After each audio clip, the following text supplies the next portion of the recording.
Welcome to digital reading viewers. Dear friends, ఈ వీడియోలో మనం రాష్ట్ర అసెంబ్లీ నియోజకవర్గాలకు కేంద్ర పార్లమెంటరీ నియోజకవర్గాలకు సంబంధించిన కొన్ని సందేహాలను నివృత్తి చేసుకుందాం. ఆ సందేహాలేంటో ఒకసారి చూద్దాం. రాష్ట్ర అసెంబ్లీ నియోజకవర్గానికి కేంద్ర పార్లమెంటరీ నియోజకవర్గానికి పాటించవలసిన జనాభా ప్రాతిపదిక ఏమిటి? అది పాటించబడుతుందా? ఏ కారణాల వల్ల అసెంబ్లీ పార్లమెంటరీ నియోజకవర్గాల జనాభా ప్రాతిపదిక ఆచరణాత్మకం కాలేకపోతోంది? ప్రస్తుతం పాటించబడుతున్న నియోజకవర్గాల జనాభా ప్రాతిపదిక ఎప్పటిది? అది ఎంతవరకు కొనసాగుతుంది? ఇలాంటి సందేహాలన్నీ ఈ వీడియోలో మనం నివృత్తి చేసుకుందాం. భారతదేశంలోని వివిధ రాష్ట్రాల మధ్య భూభాగంలోనూ జనాభాలోనూ వ్యత్యాసాలున్నాయి. అంటే విస్తీర్ణంలో కొన్ని చిన్న రాష్ట్రాలున్నాయి, రాజస్థాన్ లాంటి కొన్ని పెద్ద రాష్ట్రాలున్నాయి. జనాభా విషయంలో అధిక జనసాంద్రత గల రాష్ట్రాలు ఎక్కువగా ఉత్తర భారతదేశంలో ఉన్నాయి. కాబట్టి అన్ని రాష్ట్ర అసెంబ్లీలలో స్థానాల సంఖ్య ఒకటిగా ఉండదు. అయితే కనిష్ట సంఖ్య 60కి తగ్గరాదు, గరిష్ట సంఖ్య 500కి మించరాదు. అంటే 60 నుండి 500 స్థానాల మధ్య ఉండాలి. సభ్యుల ఎన్నిక ప్రత్యక్ష ఎన్నిక ద్వారా జరుగుతుంది. సభ్యుల ఎన్నిక నిమిత్తం రాష్ట్రాన్ని నియోజకవర్గాలుగా విభజిస్తారు. ఒక్కొక్క నియోజకవర్గంలో ఎంత జనాభా ఉండాలో ముందు నిర్ధారించుకుంటారు. అన్ని నియోజకవర్గాలలో జనాభా దాదాపుగా ఒకటిగానే ఉంటుంది, కానీ అన్ని రాష్ట్రాలలో ఒకే రకంగా ఉండదు. ఉదాహరణకు, ఒకప్పటి ఆంధ్ర రాష్ట్రానికి సంబంధించి ప్రతి 1,00,000 మందికి ఒక నియోజకవర్గాన్ని ఏర్పాటు చేయడం జరిగింది. అయితే మణిపూర్ వంటి చిన్న రాష్ట్రాలలో కనీసం 60 శాసనసభ స్థానాలు ఉండాలి. మణిపూర్ రాష్ట్ర జనాభా తక్కువ కనుక ఒక్కొక్క నియోజకవర్గంలో జనాభా కొన్ని వేలకు మించదు. జనాభా పెరుగుదలను దృష్టిలో ఉంచుకొని ఎప్పటికప్పుడు అసెంబ్లీ స్థానాల సంఖ్యను మార్చవలసి ఉంటుంది. ప్రతి 1,00,000 మంది జనాభాకు ఒక అసెంబ్లీ నియోజకవర్గం ఉండాలి. 7 అసెంబ్లీ నియోజకవర్గాలు కలిసి ఒక పార్లమెంటరీ నియోజకవర్గంగా ఏర్పడాలి. అంటే ప్రతి 7 లక్షల మందికి ఒక పార్లమెంటరీ నియోజకవర్గం ఉంటుందన్నమాట.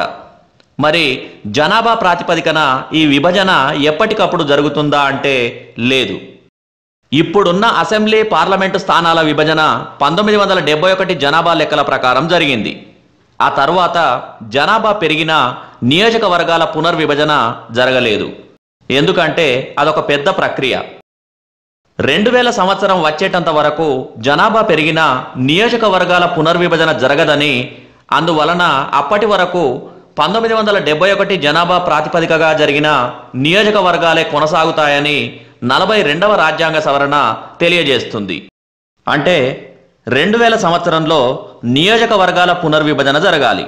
అయితే కుటుంబ నియంత్రణ విధానాల అమలులో తారతమ్యాలు, మత మౌఢ్యం, అజ్ఞానం, నిరక్షరాస్యత వంటి కారణాల వల్ల దేశంలోని వివిధ ప్రాంతాలలో జనాభా పెరుగుదలలో విపరీతమైన తేడా వచ్చింది. ఉత్తర భారతంలో జనాభా బాగా పెరిగింది, కానీ దక్షిణ భారతంలో అదే నిష్పత్తిలో పెరగలేదు.